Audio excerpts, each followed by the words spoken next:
الكارثة الكبرى للكرد ليست الحرائق بل الدولة.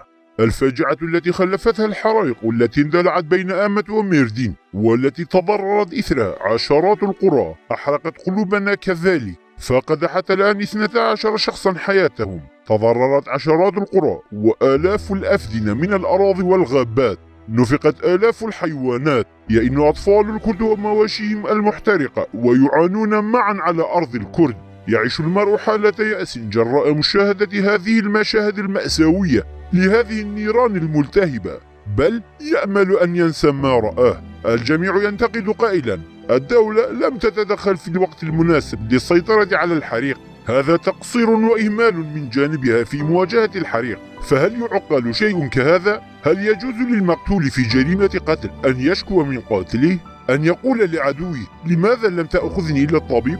نعم، لا يمكننا انتقاد قتلتنا لأنه هو قاتلنا بنفسه. الدولة التركية لن تخمد الحرائق، فهي محتلة لأرضك، غايتها حرق أرضك وأملاكك بل وحياتك كلها.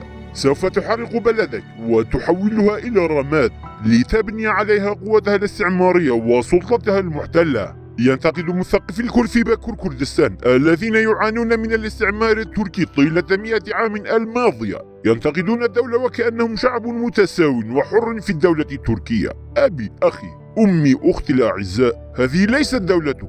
هذه دولة مستعمرة محتلة لأرضكم ومدمرة لبلدكم.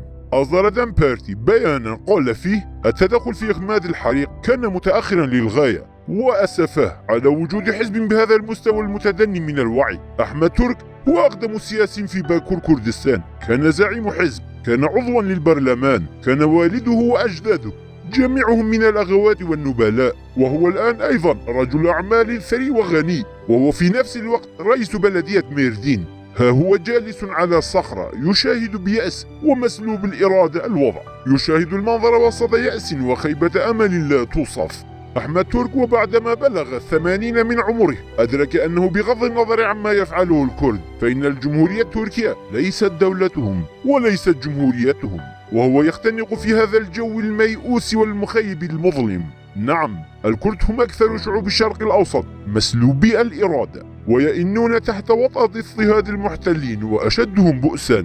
تعود الجذور الرئيسية لجميع مشاكلنا ومآسينا إلى عدم امتلاكنا دولة. وما يحرق موطن الكرد وديارهم كل يوم ليست النار بل انعدام الدولة. ومن وافق على المقولة القائلة بأن الدولة شر وأن الحياة بدون دولة هي تحرر وخلاص، فاعلم أنه شريك للعدو. السبب الرئيسي وراء حرمان وبؤس باكور كردستان اليوم هو انعدام الدولة، والأسوأ من ذلك أنهم يرون أن الدولة التركية هي دولتهم. نعم، اختار كرد باكور كردستان التتريك واللا دولتية كحل لهم، لكن هذا ليس جرم كرد باكور كردستان وفكرتهم، بل هي من بنات أفكار الملعون أوجلان التي زرعها في أدمغتهم وعقولهم. فعلى مدى 25 عاما يحاول أوجلان وحزبه العمال الكردستاني بكك إقناع باكور كردستان بأن انعدام الدولة هو الحرية، وأن التتريك أي الهوية التركية هي أعظم حرية. لكن أفكار أوجلان هذه احترقت من جديد في حرائق ميردين وآمات وأصبحت رمادا. والحق هو أنكم إن لم تكونوا أصحاب دولة فلن تكونوا شيئا يذكر في هذا النظام السياسي العالمي المتشعب.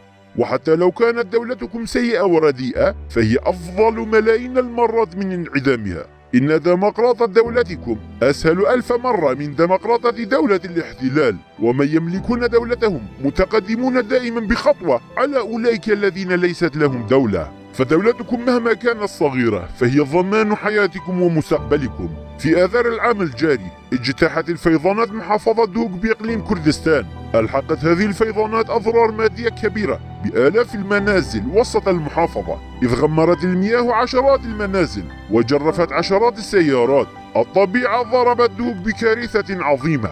لكن هل تعلمون ماذا حدث في وقت قصير؟ أوعز الرئيس بارزاني على الفور إلى بيشمركة جولان للخدمة ووجههم لإنقاذ دهوك. توجه نحو 300 من البيشمركة إلى المدينة وانتقلوا من منزل إلى منزل، من شارع إلى شارع لمساعدة الناس. قاموا بتنظيف منازل ووجه المدينة، كما قام محافظ دهوك علي تتر بجمع أثرياء المدينة ونزلوا لشوارعها وقاموا بتنظيفها. نتيجة لذلك وبعد أقل من أسبوع من كارثة الفيضانات التي ضربت المدينة، حصلت أكثر من 117 عائلة من المتضررين من الفيضانات والتي دمرت منازلها على منازل جديدة ومبلغ 5000 دولار، علما أن إقليم كردستان ليست دولة مستقلة، لكنه بفرصه الضئيلة هذه سارع إلى نجدة أبنائه وشعبه لأنهم أهله وشعبه وأرضه. وهذا الموقف وحده أزاح أفكار اللادولتية وأيديولوجية انعدام الدولة والهوية التي أزخر وملأ بها أوجلان